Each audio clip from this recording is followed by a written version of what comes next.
Effectivement, 95% des entreprises qui utilisent l'IA disent ne pas observer de véritable retour sur investissement. C'est un problème, ça, quand même. Alors, oui et non.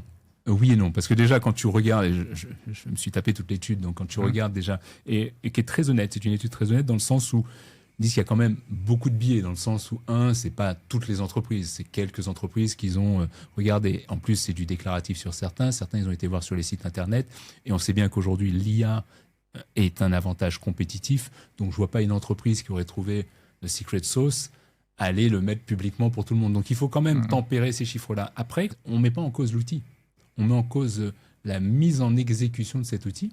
Éventuellement, sur l'outil, il y a des problèmes de mémoire, en effet, parce que tu peux pas être consistant dans le temps sur certains de ces outils.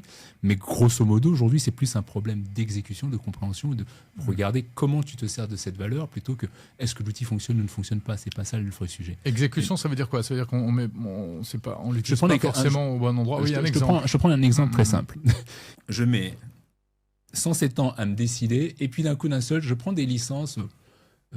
Claude, ChatGPT, ce que tu veux, et je les pousse à mes collaborateurs, et après je dis, j'ai pas de ROI. Ok, mais en fait, il l'utilise pas. Et pourquoi il l'utilise pas? Parce que tu leur as pas expliqué pourquoi c'était intéressant pour eux de l'utiliser, tu leur as pas donné les clés pour l'utiliser, donc tu n'as pas formé les gens.